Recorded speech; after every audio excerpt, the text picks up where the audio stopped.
Homo habilis, homo erectus, homo neanderthals এবং Denisovan এমন কিছু প্রজাতির নাম যারা আমাদের মানুষের সবচেয়ে ক্লোজেস্ট অ্যানসেস্টর।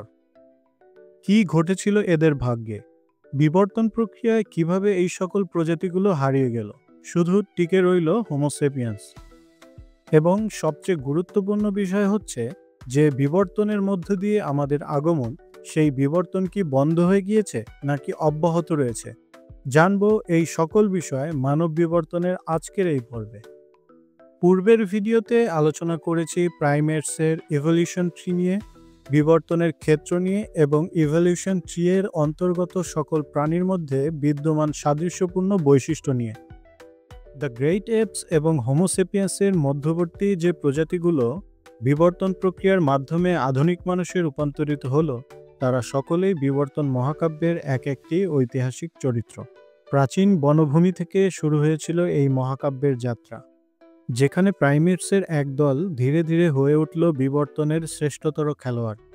লক্ষ লক্ষ বছর ধরে অভিযোজনের মধ্য দিয়ে পরিবর্তন ঘটালো তাদের শরীর, বুদ্ধি আর সামাজিক প্রবৃত্তির মতো বৈশিষ্ট্যগুলোকে। গাছে দোল খাওয়া হাতগুলো স্পর্শ করল মাটিকে, মেরুদণ্ড সোজা করে চতুষ্পদী থেকে হয়ে উঠল দ্বিপদী, সাধারণ দৃষ্টিশক্তি হয়ে গেল শিকারীর চোখ এবং পাথরকে পরিণত করল অস্ত্রে। অন্ধকার গুহায় বসবাস করে আলোকিত করল নিজেকে, তৈরি করল ভাষা, বপন করল সভ্যতার বীজ। আপনারা দেখছেন বিজ্ঞানী চ্যানেল। আজকের এই পর্বে আমরা বিবর্তন মহাকাব্যের উল্লেখযোগ্য চরিত্রদের সম্পর্কে জানব। বাই দ্য ওয়ে, যারা মানব বিবর্তনের গল্প প্রথম পর্ব দেখেননি, আই বাটনে লিংক দিয়ে দিচ্ছি, ক্লিক করে দেখে আসুন। সাহেলান্থ্রোপাস টিচাডেন্সিস। 7 মিলিয়ন বছর আগের সাহেলান্থ্রোপাসকে সাধারণ মানুষ ও শিম্পাঞ্জির শেষ সাধারণ পূর্বপুরুষের কাছাকাছি হিসেবে বিবেচনা করা হয়। এটি সম্ভবত আর্ডিপিথেকাস এবং পরবর্তীতে অস্ট্রালোপিথেকাস প্রজাতির পূর্বপুরুষ ছিল, যা শেষ পর্যন্ত হোমোগনের দিকে অগ্রসর হয়। সাহেলান্থ্রোপাস টিচাডেন্সিস আবিষ্কৃত হয় 2001 সালে মধ্য আফ্রিকার চাদ নামক অঞ্চলে। ফরাসি জীবাশ্মবিদ মিচেল ব্রুনেট এবং তার গবেষক দল দজুরাব মরুভূমিতে অনুসন্ধানকালে একটি স্কাল, কিছু দাঁত ও চোয়ালের অংশবিশেষ খুঁজে পায়। খুঁজে পাওয়া খুলিটির নাম দেওয়া হয় টোমাই, যা চাঁদের গোরান ভাষা থেকে নেওয়া হয়েছে, অর্থ জীবন ও আশার প্রতীক।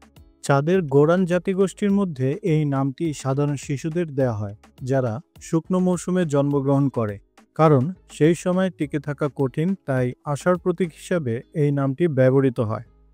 সাহেলান্থ্রোপাস টিচাডেন্সিসের স্কাল এবং ফরামেন ম্যাগনামের অবস্থান বিশ্লেষণ করে ধারণা করা যায় এটি সম্পূর্ণ চতুষ্পদী এবং আংশিক দ্বিপদী ছিল। ছোট ক্যানাইন দাঁতের উপস্থিতি এবং দাঁতের ক্ষয় বিশ্লেষণ থেকে বোঝা যায় এটি নরম উদ্ভিদজাত খাবার চিবিয়ে খেয়ে জীবন ধারণ করত। ধারণা করা হয় বনাঞ্চল কমে গিয়ে সাভানা বা তৃণভূমিতে রূপান্তরিত হওয়ায় খাদ্য ও বাসস্থান সংকটের কারণে প্রজাতিটি প্রতিকূল পরিস্থিতির সম্মুখীন হয়। এছাড়া সমসাময়িক অন্যান্য শক্তিশালী বা অধিক অভিযোজিত প্রজাতিদের কারণে টিকে থাকতে ব্যর্থ হয়। আর্ডিপিথেকাস রামিডাস।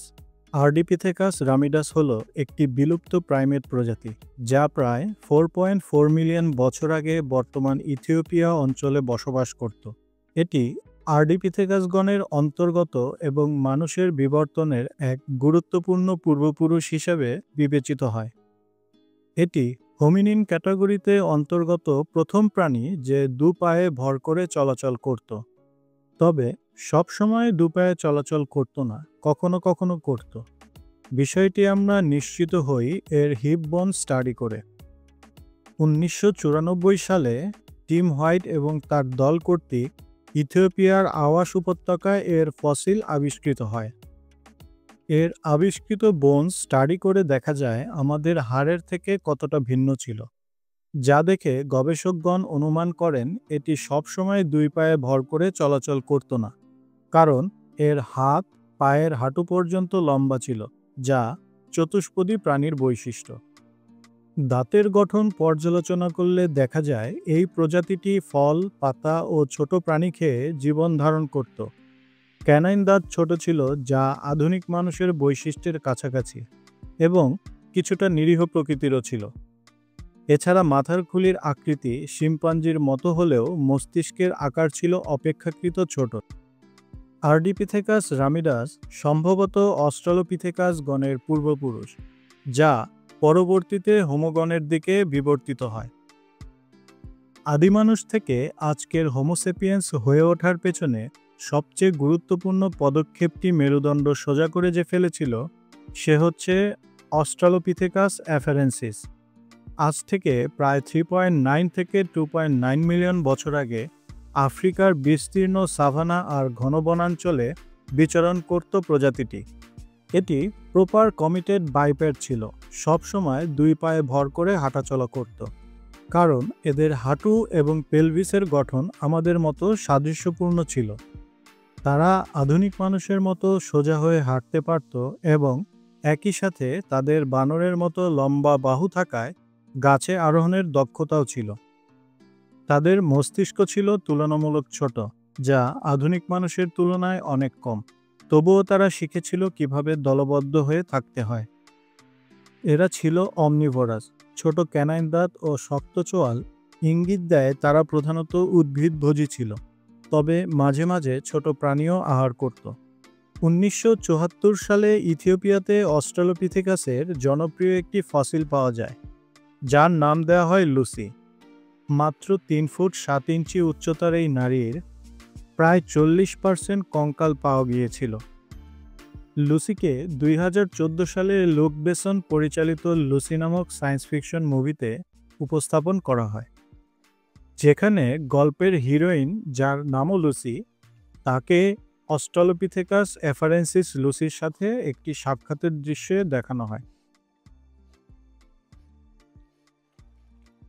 আমাদের পূর্বপুরুষদের মধ্যে স্টোন টুলের ব্যবহারের প্রমাণ পাওয়া যায় আজ থেকে 3.3 মিলিয়ন বছর পূর্বে কেনিয়াতে। 2010 সালে অস্ট্রালোপিথেকাস অ্যাফারেন্সিসের বেশ কিছু ফসিলের সন্ধান পাওয়া যায়, যেখানে আমাদের পূর্বপুরুষদের হাড় ব্যতীত অন্য প্রাণীর হাড়ের উপস্থিতি ছিল। 3.4 মিলিয়ন বছর পুরনো সেই হাড়ের ওপর স্টোন টুলের আঘাতের কারণে তৈরি হওয়া চিহ্ন পাওয়া যায়। এ থেকে বোঝা যায় অস্ট্রালোপিথেকাস অ্যাফারেন্সিস স্টোন টুলের ব্যবহারের কৌশল রপ্ত করেছিল।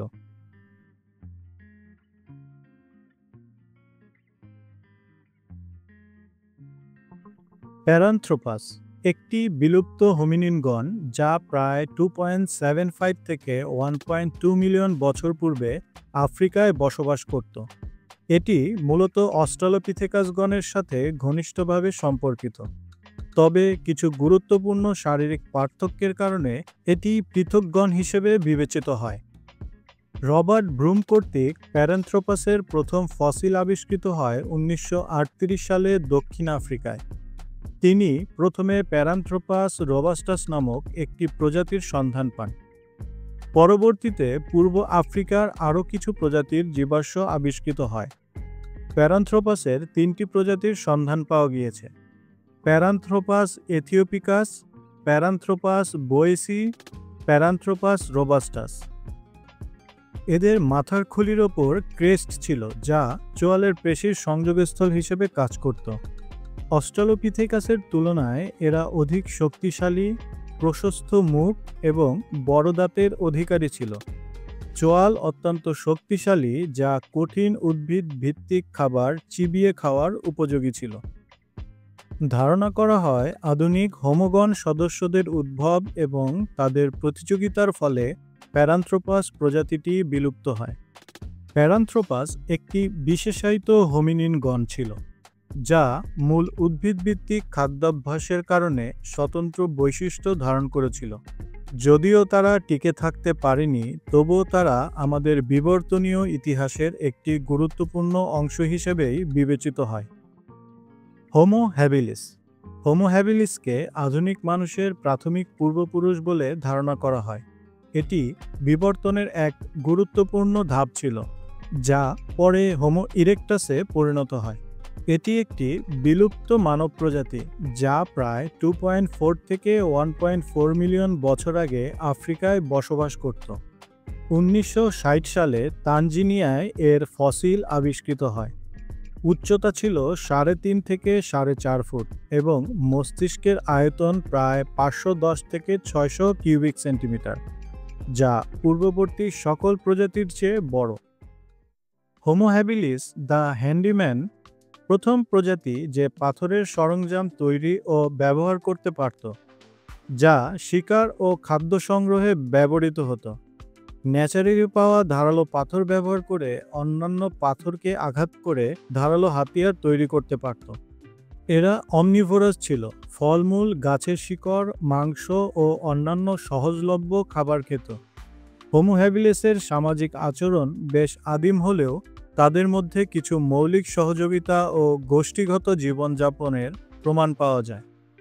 এরপর আমরা বিবর্তন দেখতে পাই হোমো হ্যাবিলিস থেকে হোমো ইরেক্টাসের মধ্যে, যারা 1.9 মিলিয়ন বছর পূর্বে পৃথিবীতে আবির্ভূত হয়। প্রজাতিটি 0.14 মিলিয়ন বছর পূর্বে বিলুপ্ত হয়ে যায় বলে ধারণা করা হয়। প্রজাতিটি প্রথম আফ্রিকায় আবির্ভূত হলেও পরে ইউরোপ ও এশিয়ার বিভিন্ন অঞ্চলে ছড়িয়ে পড়ে।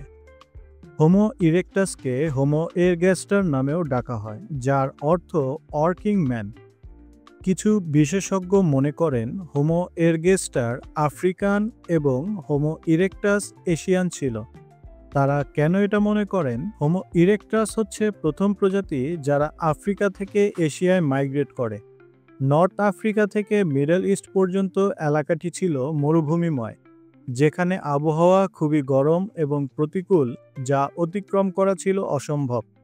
কিন্তু হোমো ইরেক্টাস প্রজাতি সেটা করে দেখায় এবং এশিয়ার বিভিন্ন অংশে ছড়িয়ে পড়ে।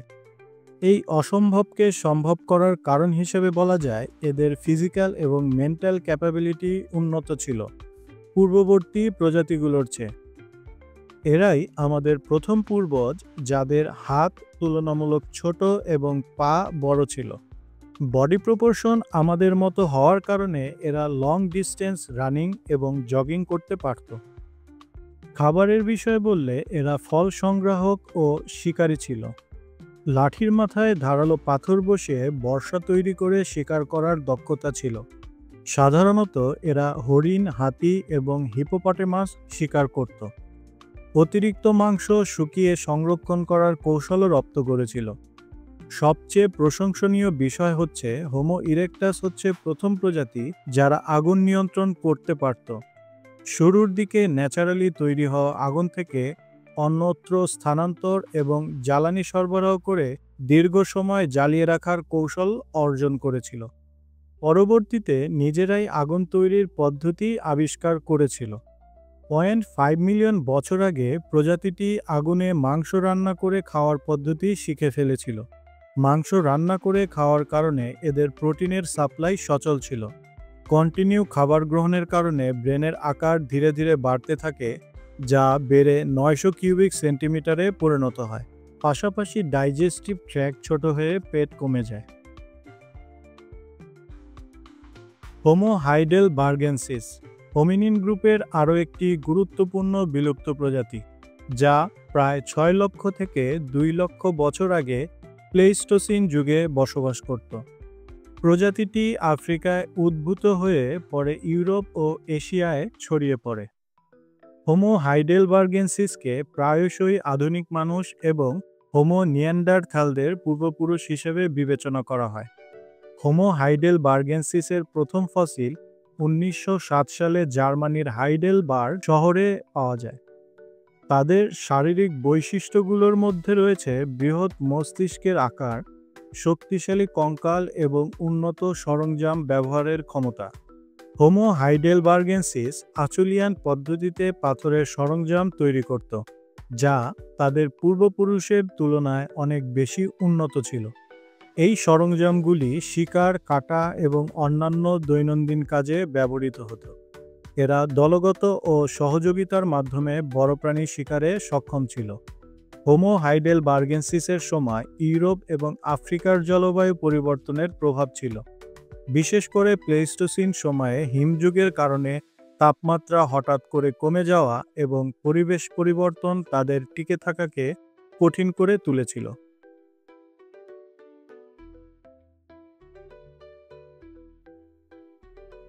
হোমো নিয়ান্ডারথালসের আবির্ভাব হয় আজ থেকে 4 লক্ষ বছর আগে। প্রজাতিটি প্রায় 3.5 লক্ষ বছর পৃথিবীতে বিচরণ করে বিদায় নেয়। নিয়ান্ডারথালসের মানে হচ্ছে সেই সকল মানুষ যারা জার্মানির নিয়ান্ডার ভ্যালি থেকে এসেছে। এই নামকরণের কারণ হচ্ছে 1856 সালে জার্মানির নিয়ান্ডার ভ্যালিতে এদের প্রথম ফসিল আবিষ্কৃত হয়। এই প্রজাতিটি এশিয়া এবং ইউরোপের হায়ার ল্যাটিটিউডস বা উচ্চ পর্বত এলাকায় বসবাস করত। ভৌগোলিক কারণে এই পর্বত এলাকা অতিরিক্ত ঠান্ডা হওয়ায় আমরা ধারণা করতে পারি নিয়ান্ডারথালস প্রজাতি অতিরিক্ত শীতল পরিবেশে জীবনযাপন করত। হোমো সেপিয়েন্সের সাথে তুলনা করলে দেখা যায় এরা ছিল খর্বাকায়। এদের উচ্চতা ছিল কম, হাত এবং পা তুলনামূলক ছোট এবং নাক অপেক্ষাকৃত বড়। এই সকল অ্যাডাপ্টেশন মূলত ইভলিউশন প্রক্রিয়ার মধ্য দিয়েই প্রকাশ ঘটেছিল। অতিরিক্ত শীতল পরিবেশে বসবাসের কারণে কিছুটা কুঁজো হয়ে থাকার মতো করে চলাচল করত। সামনের দাঁত তুলনামূলক বড় ছিল, হিপ ও শোল্ডার চওড়া ছিল। চোখের ওপর আইবো রিজ অনেকটা প্রমিনেন্ট ছিল। গুহার ভেতর দেয়ালে ছবি আঁকত, পালকের অলংকার তৈরি করে নিজেদের শরীর ডেকোরেট করত। সমবেদনা প্রকাশ, শব্দ উচ্চারণ এবং শোনার ক্ষমতা ছিল। এমনকি কেউ মারা গেলে মাটি খুঁড়ে কবর দিত। 40,000 বছর আগে তাদের বিলুপ্ত হওয়ার বেশ কিছু কারণ রয়েছে বলে গবেষকগণ মনে করেন। আজ থেকে 44,000 থেকে 40,000 বছর সময়ের মাঝে ইউরোপের যে জলবায়ু ছিল তা হঠাৎ করেই শীতল থেকে অধিক শীতলে পরিণত হয়। প্রজাতিটি মাংসাশী হওয়ায় অতিরিক্ত ঠান্ডা পরিবেশে খাদ্যের অভাবের কারণে সারভাইভ করতে ব্যর্থ হয়। নিয়ান্ডারথালসদের চোখ আমাদের তুলনায় বড় ছিল। শীতকালে ইউরোপে রাতের দৈর্ঘ্য বড় হওয়ায় এরা রাতে দেখার জন্য নিজেদের অভিযোজন ঘটিয়েছিল। এর কারণে প্রজাতিটি তাদের ব্রেনের অধিকাংশ এরিয়া ভিজুয়াল প্রসেসিংয়ে ব্যয় করত। অপরদিকে ব্রেনের হাই লেভেল প্রসেসিং এবং কমপ্লেক্স সোশ্যাল রিলেশনশিপ দক্ষতা বাড়ানোর এরিয়া সংকীর্ণ হওয়ার কারণে জনসংখ্যা ধীরে ধীরে কমতে থাকে। ডিএনএ স্টাডিতে দেখা যায় প্রজাতিটির সকলের ডিএনএ আইডেন্টিক্যাল, মানে জৈবিক বাবা, মা এবং সন্তান সবার ডিএনএ অলমোস্ট সেম। এই ধরনের কন্ডিশনে সবার জিন ডাইভার্সিটি শূন্যের কাছাকাছি চলে যায়, যার ফলাফল অভিযোজন ক্ষমতা হারিয়ে যায়। আরও একটি কারণ হচ্ছে আজ থেকে 45,000 বছর আগে হোমোসেপিয়েন্স প্রজাতি সমগ্র পৃথিবীতে ছড়িয়ে পড়ে। ধারণা করা হয় সেই সময়ে নিয়ান্ডারথালসের পপুলেশন কমে মাত্র 5,000-এ নেমে এসেছিল। এই অল্প সংখ্যক জনসংখ্যা হোমোসেপিয়েন্সের সাথে পাল্লা দিয়ে টিকে থাকতে ব্যর্থ হয়। যে কারণগুলো উল্লেখ করলাম মূলত এই কারণে নিয়ান্ডারথালসদের বিলুপ্তি ঘটে। কিছু ইন্টারেস্টিং তথ্য আপনাদের শেয়ার করি। হোমোসেপিয়েন্স এবং নিয়ান্ডারথালস প্রায় 5,000 বছর একসাথে পৃথিবীতে বসবাস করেছে। আর অবাক করার মতো ব্যাপার হচ্ছে হোমোসেপিয়েন্স মানে আমাদের পূর্বপুরুষের সাথে নিয়ান্ডারথালসের জৈবিক সম্পর্ক স্থাপিত হয়, যার প্রমাণ হচ্ছে আমরা এখনও নিয়ান্ডারথালসের 2% ডিএনএ বহন করে চলছি। ডেনিসোভান। ডেনিসোভান হলো একটি প্রাচীন হোমিনিন প্রজাতি যারা আজ থেকে প্রায় 40 থেকে 50,000 বছর আগে এশিয়ায় বসবাস করত। 2010 সালে এদের অস্তিত্বের প্রথম প্রমাণ পাওয়া যায় রাশিয়ার সাইবেরিয়ার আলতাই পর্বতমালার ডেনিসোভা গুহায় পাওয়া একটি আঙুলের হাড় এবং দাঁতের ডিএনএর বিশ্লেষণ থেকে। এই নমুনাগুলি হোমোসেপিয়েন্স বা নিয়ান্ডারথালসদের থেকে আলাদা ছিল, যা নতুন একটি প্রজাতির ইঙ্গিত দেয়। ডেনিসোভানদের জিনোম বিশ্লেষণে দেখা গেছে যে তারা নিয়ান্ডারথালসদের সাথে ঘনিষ্ঠভাবে সম্পর্কিত এবং হোমোসেপিয়েন্স থেকে আলাদা। ধারণা করা হয় এই 3 প্রজাতির মধ্যে ইন্টারব্রিডিং ঘটেছিল। ডেনিসোভানদের অধিকাংশ ফসিল সাইবেরিয়ার ডেনিসোভা গুহায় পাওয়া গেছে, তবে তাদের জিনগত প্রভাব এশিয়ার বিভিন্ন অংশে, বিশেষ করে পূর্ব এশিয়া এবং ওশেনিয়ার আদিবাসী জনগোষ্ঠীতে দেখা যায়। এটা ইঙ্গিত করে যে এরা সম্ভবত এশিয়ার বিস্তীর্ণ অঞ্চলে বসবাস করত।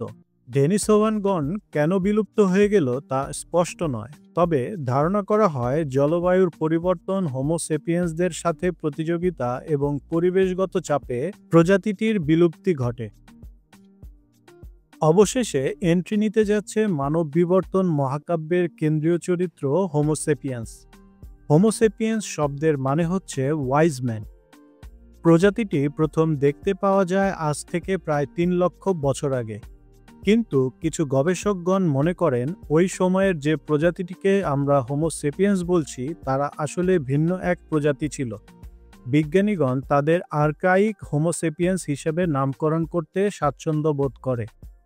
তারা মনে করেন আজ থেকে ১.৫ লক্ষ বছর আগে আর্কাইক হোমোসেপিয়েন্সের অভিযোজনের ফলে মডার্ন হোমোসেপিয়েন্সের আবির্ভাব ঘটে, যাদের সাথে আজকের হোমোসেপিয়েন্সের অনেক বেশি মিল রয়েছে। হোমোসেপিয়েন্সের উল্লেখযোগ্য বৈশিষ্ট্য ছিল এদের ব্রেনের সাইজ, যা আকারে বেড়ে ১৩৫০ কিউবিক সেন্টিমিটারে পরিণত হয়। হোমিনিনে অন্তর্গত প্রজাতিতে ব্রেনের ব্যবহারের কিছু নমুনা আমরা দেখেছি, কিন্তু বিশাল ব্রেনের অধিকারী হোমোসেপিয়েন্স মস্তিষ্ককে ব্যবহার করে নিজেকে জ্ঞানের এক ভিন্ন স্তরে উন্নীত করে। বিমূর্ত চিন্তা ভাবনা তাকে করেছে সৃষ্টিশীল। হোমোসেপিয়েন্স সম্বন্ধে বলতে গেলে এরকম ২-৩ এপিসোডের একটি ভিডিও তৈরি করা সম্ভব। আপনাদের এই বিষয়ে জানার আগ্রহ থাকলে কমেন্ট সেকশনে জানাবেন, ভবিষ্যতে একটি ভিডিও তৈরি করব। একটা প্রশ্ন চলে আসে, মানুষ কি এখনো বিবর্তিত হচ্ছে? আমরা কি মানুষের ভিতর বিবর্তনের কোনো লক্ষণ দেখতে পাচ্ছি নাকি পাচ্ছি না? এর উত্তর হচ্ছে হ্যাঁ, অবশ্যই মানুষ বিবর্তিত হচ্ছে। বিবর্তন একটি চলমান প্রক্রিয়া যার কোনো শেষ নেই।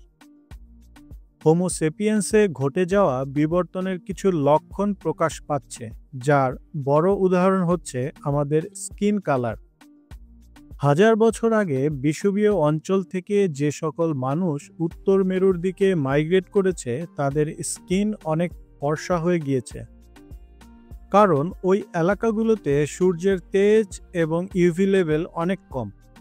যখন আপনি বিষুবীয় অঞ্চল থেকে মেরুর দিকে অগ্রসর হবেন, তখন সেই অঞ্চলের মানুষের ত্বকের রঙের একটি পার্থক্য লক্ষ্য করবেন। বিষুবীয় অঞ্চলে সূর্যের তেজ বেশি থাকায় সেখানকার লোকেদের ত্বকের রং অত্যাধিক রকমের কালো, যেমন আফ্রিকা মহাদেশে বসবাসকারী আদিবাসীদের। আরেকটি উদাহরণ হচ্ছে দুধ হজম করার সক্ষমতা, যাকে ল্যাকটোজ টলারেন্স বলে। ভৌগোলিকভাবে পৃথিবীতে যে সকল দেশ বা অঞ্চলে ডেইরি ফার্ম বেশি, মানে দুধ উৎপাদনের হার বেশি, সেই সব এলাকার মানুষদের দুধ হজম করার ক্ষমতা বেশি, যেমন স্ক্যান্ডিনেভিয়ান অঞ্চলের ফিনল্যান্ড এবং সুইডেন। অপরদিকে জাপান, সাউথ কোরিয়া এবং নর্থ ইস্ট চায়না অঞ্চলে হাইয়েস্ট ল্যাকটোজ ইনটলারেন্স দেখতে পাওয়া যায়। এই অঞ্চলের লোকজন কোনোভাবেই দুধ ডাইজেস্ট করতে পারে না। তাদের স্টোমাক সেইভাবে ইভলভ হয়নি দুধ হজম করার জন্য। এই রকম আরও অনেক উদাহরণ রয়েছে মানুষের বিবর্তনের। একটা বিষয় মনে রাখতে হবে, ইভলিউশন একটি ধীর এবং ক্রমবর্ধমান প্রক্রিয়া। খুব ধীর এই প্রক্রিয়ার মধ্য দিয়ে নতুন একটি বৈশিষ্ট্য প্রকাশ পেতে সাধারণত হাজার থেকে লক্ষ বছর সময় লেগে যায়, যা আমাদের কয়েক শত বছরের তথ্য উপাত্ত দিয়ে প্রমাণ করা সম্ভব নয়। কোটি কোটি বছর ধরে চলছে আমাদের বিবর্তনের এই পথ চলা। ছোট এক প্রাইমেট থেকে আজকের আধুনিক মানুষ, এক বিস্ময়কর অভিযোজনের গল্প। কিন্তু প্রশ্ন থেকে যায়, এই কি শেষ, নাকি মহাকালের দীর্ঘযাত্রায় এটা কেবল শুরু মাত্র?